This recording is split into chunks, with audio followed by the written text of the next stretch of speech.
오늘 말씀의 제목은 말씀이 흥왕하여입니다. 말씀이 흥왕하여. 제가 미국에 온 것이 2020년 1월입니다. 그런데 공교롭게도 같은 해 2월부터 미국 LA를 중심으로 해서 코로나가 급속도로 퍼져 나가기 시작했습니다. 이내 전 세계에는 팬데믹 시대를 맞이하게 되었습니다. 그리고 팬데믹은 전 세계를 비롯해 이 미국 사회에도 적지 않은 변화를 일으키게 되었습니다. 이전에는 사람들이 아파도 잘 마스크를 착용하지 않았잖아요. 근데 이제는 조금만 아파도, 조금만 감기에 걸려도 이 마스크를 쓰기 시작을 했어요. 손세정제가 모든 음식점, 그리고 백화점, 또 교회 내에 비치되기 시작을 했습니다. 뿐만 아니라 비대면으로 온라인으로 회의를 하거나 아니면 강의를 듣고 또 온라인 안에서 모임을 하는 경우들이 늘어나기 시작했는데요.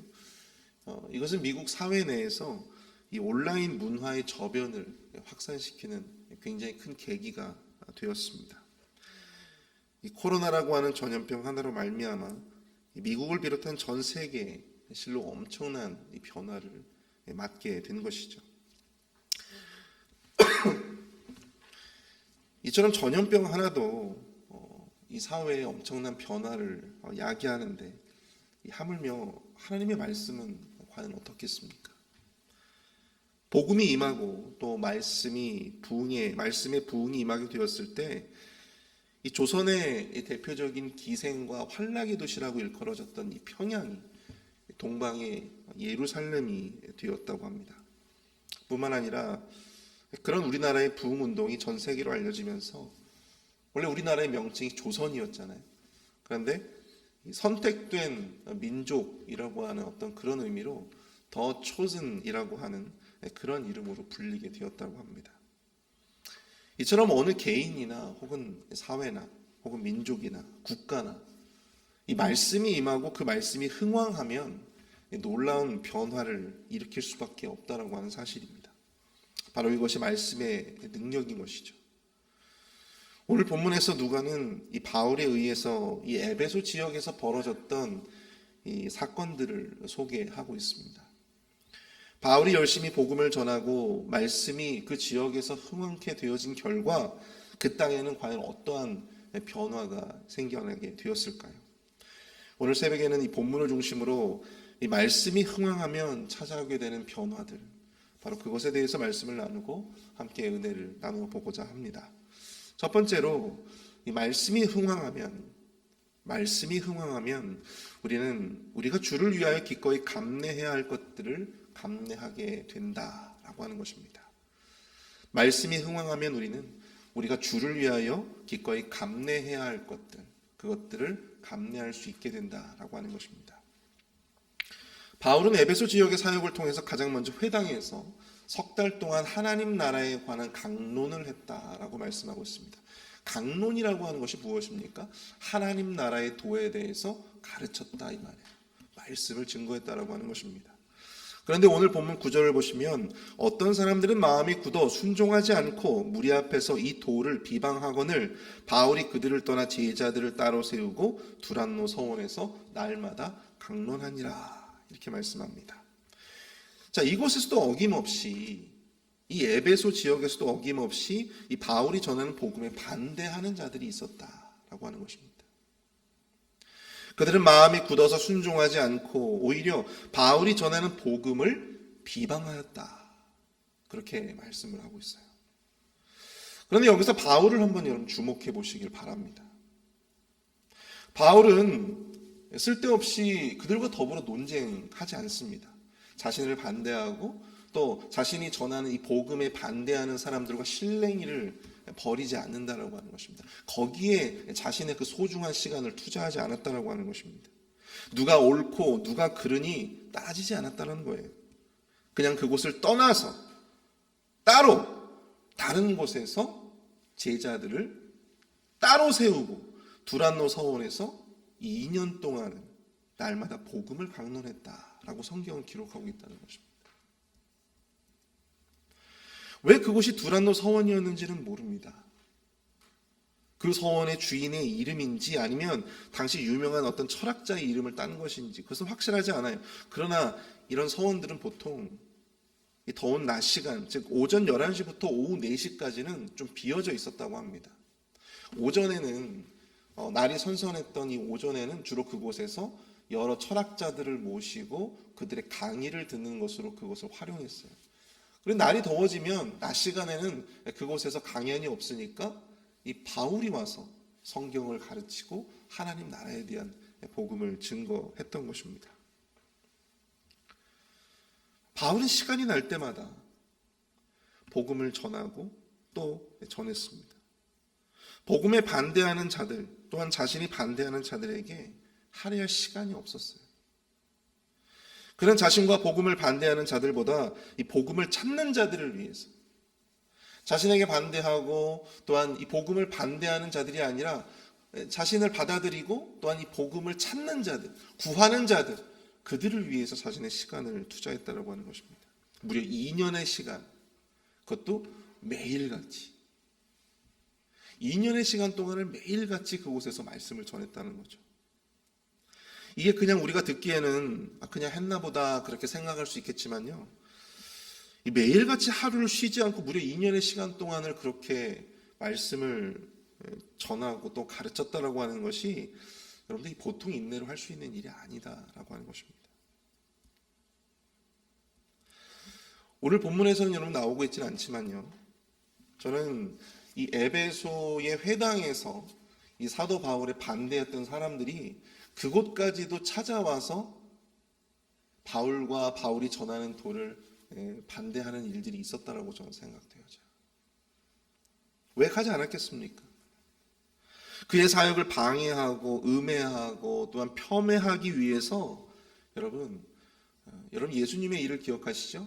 예수님이 전하는 곳까지 예루살렘에서 바리새인들이 찾아와 가지고 예수님께 참소하고 반대하는 그런 일들이 있었잖아요. 복음서를 보면. 바울에게 없었겠습니까? 에베소의 회당에서 그를 반대하는 자들이 분명 이 두란노 서원에 가서도 깽판을 쳤을 가능성이 굉장히 크다라고 하는 것이죠. 그러나 그럼에도 불구하고 성경은 그러한 내용들이 나오지 않습니다. 오히려 그는 매일같이 말씀을 강론하고 또 강론했다. 바로 그것이 그가 싸우는 그만의 싸움이었기 때문입니다. 예수님과 제자들이 복음을 전했을 때도 무수히 많은 반대자가 있었고요, 또 그들의 방해가 있었습니다. 사도들이 복음을 전하고 바울이 복음을 전하는 자리에서도요, 무수히 많은 반대자들이 있었어요. 그러나 그들 때문에 그들이 복음을 전하는 일을 그만두거나 혹은 멈추지 않았음을 우리는 기억해야 합니다. 주의 일을 감당할 때, 여러분들 우리가 주의 사역을 감당하고 또 우리가 주의 일을 감당하고자 할 때 우리가 맞닥뜨리게 되는 수많은 반대가 있고 수많은 반대자들이 있으면 여러분들 기억하실 수 있기를 바랍니다. 그것이 바로 우리가 주의 일을 감당하기 위해서 우리가 마땅히 또한 혹은 우리가 기꺼이 감수해야 할, 감내해야 할 우리의 십자가임을 여러분들 기억하실 수 있기를 바랍니다. 예수님이 그러하셨어요. 그것이야말로 우리가 주님을 위해서 우리가 감내해야 할 대가이다 라고 하는 것이죠. 목회자가 되기로 결심하고 나름 이 목회자로서 주의 일을 하기 위해서 나름 많은 것들을 감수하고 있다고 생각했던 적이 있습니다. 특별히 목회자가 되면 경제적으로 굉장히 힘들고 또 어렵다라고 하는 것을 익히 알았기 때문에 평생 경제적으로 부유하게 사는 삶을 저는 내려놓고 살았었습니다. 그래서 경제적으로 부유하지 못한 삶을 산다고 해서 그것이 저에게 막 그렇게 크게 바다가 되거나 그것이 저에게 큰 문제가 되지는 않았어요. 목회자로서의 저의 계산에 들어가 있었기 때문입니다.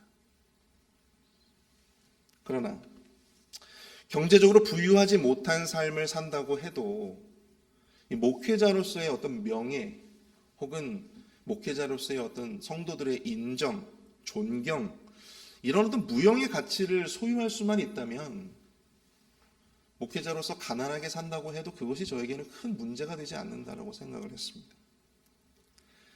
아님 오히려 그것이 나름 저에게는 굉장히 멋진 삶이라고 생각되어졌습니다.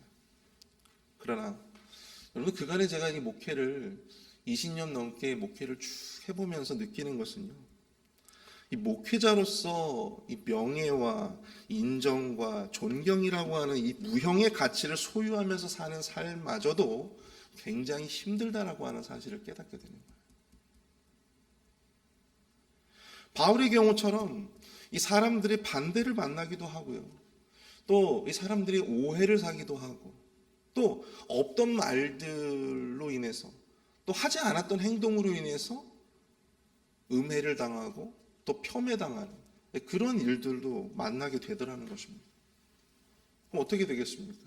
목회자로서 가지고 있었던 그 모든 명예와 자존심, 그 모든 어떤 인정과 존경, 그 모든 것들이 물거품처럼 사라져버리는 거죠. 그것 때문에 주님 앞에 기도하면서 마음 가운데 주님, 제가 이것까지도 제가 감내해야 합니까? 제가 이렇게까지 하면서도 제가 목회를 계속 해야 합니까? 라고 기도했던 적이 한두 번이 아니에요. 제가 계산에 넣지 못했던, 제가 이것까지도 감내를 해야 되는 것인가 라고 생각되어지는 그런 것들 때문에 하나님 앞에 눈물로 기도했던 적이 한두 번이 아니었어요. 그럼 목회자로서 굉장히 큰 고통이거든요. 평생 목회자로서 가난하게 사는 삶은 내가 감수할 수 있는데, 사람들의 오해를 사가면서 또 사람들의 미움을 받아가면서 그렇게 목회를 해야 되는 것이 이 얼마나 목회자로서 큰 고통인지 알 수 없습니다. 근데 제가 오늘 이 본문을 묵상하면서 들었던 생각은 이거예요. 그마저도 내려놔야 한다는 것입니다. 그마저도 내려놔야 된다. 그마저도 내가 감수해야 한다. 우리 예수님은 우리를 구원하시기 위해서 하나님의 아들이라고 하는 왕의 지위를 직접 포기하고 이 땅에 내려오시지 않았습니까? 머리둘 곳 하나 없는 그러한 궁핍한 그러한 삶을 사셨고, 사람들의 반대와 무시와 또한 이 질시를 받으면서 그렇게 당신의 사역을 감당하지 않으셨습니까? 심지어 자신의 제자에게까지 팔려서 배신당하여서 십자가에서 그런 비참한 죽음을 당하신 분이 바로 우리가 믿는 예수 그리스도, 우리가 따르는 바로 우리 주님이라고 하는 사실이죠. 그런데 그런 주님을 따르는 제가 무슨 자격으로, 무슨 의의로, 제가 무슨 명예와 인정과 존경을 제가 바랄 수 있겠습니까? 그것마저도 내려놓고 그것을 포기하는 것, 그것마저도 포기할 수밖에 없다라고 하는 것이죠. 그것마저도 감수할 수밖에 없다라고 하는 것입니다. 여러분들은 과연 어떠십니까? 지금 이 순간 여러분들이 우리 주님을 위해서 과연 감수하고 또 감내하고 있는 것이 과연 무엇인가? 주님, 제가 평생을 가난하게 사는 것까지는 제가 감내하겠는데 제가 이것만큼은 제가 놓고 싶지가 않아요. 주님, 제가 제 자신 스스로의 삶은 이렇게 힘들게 살지만 그럼에도 불구하고 우리 자식들만큼은 그렇게 살지 않게 해주세요 하면서 우리가 여전히 붙들고 있고 우리가 여전히 감내하지 않으려고 발버둥 치고 있는 바로 그것이 과연 무엇인가? 근데 오늘 말씀을 통해서 보면 이 사도 바울의 모습을 통해서 우리가 느낄 수 있는 것은 그것마저도 의연하게 우리가 내려놓을 수 있어야 된다는 거예요. 여러분, 사도 바울이 얼마나 자존심이 센 사람입니까? 네? 사도 바울이 얼마나 강팍한 사람인지 아십니까? 자존심도 세고요. 근데 여러분, 그런 그가 이렇게 사람들이 계속해서 막 반대를 하고 사람들이 계속 방해를 하는데도 불구하고 그들과 더불어 실랑이 버리지 않고 그냥 그가 맡겨진 그 모든 말씀을 전하는 그 사역에만 집중했다라고 하는 거예요. 여러분, 이것은 그가 사역자로서 마땅히 감수해야 할, 감내해야 할 것들을 그가 마땅히 주를 위해서 내려놓고자 했기 때문임을 여러분들 기억하실 수 있기를 바랍니다. 그것이 쉽지는 않아요. 그것이 쉽지는 않지만 우리가 말씀에 사로잡히게 되면, 우리의 심령의 말씀이 흥황케 되어지면, 우리의 생각과 의지는 할 수 없으나 내 안에 역사하시는 성령께서 그 말씀의 능력을 통하여 우리로 하여금 우리가 마땅히 감내해야 할 그 일들을 감내케 하심을 여러분들 믿으실 수 있기를 축복합니다. 내 안에 성령께서 하실 수 있다라고 하는 것입니다. 그리고 우리가 그렇게 주를 위해서 모든 것을 감내할 각오로 우리가 그것을 내려놓기 시작하면 주님께서 오히려 역으로 우리를 반대로 주님이 주시는 참된 축복의 삶으로 인도해 주실 줄로 믿습니다. 우리가 주를 위해서 내려놓았던 것들을 우리 주님께서 다시금 회복시켜 주실 것임을 여러분들 믿으실 수 있기를 축복합니다. 십자가에서 죽으신 예수님께 다시금 그 영광의 지위로 올려주신 우리 주 하나님께서 그러한 우리의 삶 가운데 승리와 영광을 주실 것입니다. 이러한 은혜를 누리는 저와 여러분들 우리 모두가 될 수 있기를 축복합니다. 두 번째로 말씀이 흥황하면요, 우리가 죄를 자복하고 회개하며 삶을 바꾸는 실제적인 노력을 기울이게 된다라고 하는 것입니다. 우리의 삶의 말씀이 흥황케 되어지면요, 우리의 죄를 자복하고 회개하며 또한 삶을 바꾸는 실제적인 노력을 기울이게 된다는 거예요. 하나님은 바울을 통해서 놀라운 치유의 기적을 일으키십니다. 바울의 손수건이나 앞치마를 병자에게 얹으면 그 병이 낫게 되었다라고 하는 것이죠. 바울에게 이러한 놀라운 기적의 능력이 발휘된 것은 그가 전하는 복음이 진정 하나님이 인정하시는 하나님의 뜻임을 세상에 보여주기 위함이었습니다. 바울이야말로 하나님의 참 사도이자 하나님의 참된 대리자임을 증명하기 위한 것이었죠. 그런데 이때 한 가지 사건에 우리가 휘말리게 됨을 보게 됩니다. 이 스게와라고 하는 자칭 제사장이라고 그렇게 일컬어지는 그 한 가족이 나오게 되는데요. 스게와와 7 아들들이 등장을 하게 되었다라고 하는 것입니다. 스게와와 7 아들들. 근데 요세푸스라고 하는 역사가가 역대 이 유대 제사장들의 명단을 기록을 하고 있는데요. 근데 그 명단을 보게 되면 이 스게와라고 하는 인물이 나오지 않고 있다라고 하는 것이죠. 사실 이 사람은 제사장이라고 부르기, 제사장 진짜 제사장이었다기보다는 이 제사장을 참칭하면서 사람들을 속이고 잡다한 마술들을 보여주고 돈을 뜯어냈던 그러한 자에 불과했었습니다. 그런데 오늘 이 본문 13절을 보시면요, 이에 돌아다니는 마술하는 어떤 유대인들이 시험 삼아 악귀 들린 자들에게 주 예수의 이름을 불러 말하되 내가 바울이 전파하는 예수를 의지하여 너희에게 명하노라 하더라, 이렇게 말씀하고 있어요. 스게와도 이 바울이 행하는 기적들에 대해서 관심을 가지고 있었던 것 같아요. 예전에 여러분들 이 바울과 바나바가 그 바보라고 하는 그 지역에 가서 복음을 증거할 때 이 만났던 시몬이라고 하는 그러한 마술사가 있었죠. 그 사람과 똑같은 거예요. 이 바울이 굉장히 신기한 능력을 막 발휘하고 하니까 거기에 관심을 갖게 되었다라고 하는 것입니다. 15절과 16절에 이렇게 이야기하고 있어요. 악귀가 대답하여 이르되 내가 예수도 알고 바울도 알거니와 너희는 누구냐 하며 악귀 들린 사람이 그들에게 뛰어올라 눌러 이기니 그들이 상하여 벗은 몸으로 그 집에서 도망하는지라. 그들은 악귀를 쫓아내기는커녕 크게 창피를 당하고 집에서 도망하게 되었다. 귀신에게 사로잡힌 사람의 괴력이 얼마나 센지 여러분들 다 아시죠? 그런 자에게 상하여서 벗은 몸으로 달아날 정도로 그렇게 위급하게 도망친 그러한 재미있는 에피소드를 그리고 있습니다. 여러분, 당시 에베소라고 하는 지역이요, 여러분들 에베소를 직접 가보셨습니까? 에베소는 사실 해안 도시예요. 바다가 있었던 도시였어요. 근데 여러분들 지금 직접 그 에베소를 가보시면 주변에 바다까지 나가려면 굉장히 먼 거리를 가야 됩니다. 당시에는 이 해안 도시였기 때문에 그곳에서 이 배가 출항을 하고 들어오고 이런 것들이 이제 많았잖아요.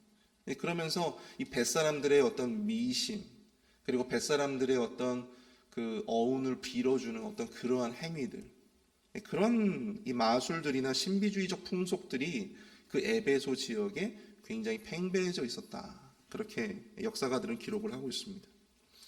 그런 곳에서 이 미신과 마술 그리고 이 마법 같은 것은 굉장히 흔한 그런 문화였다고 하는 것이죠.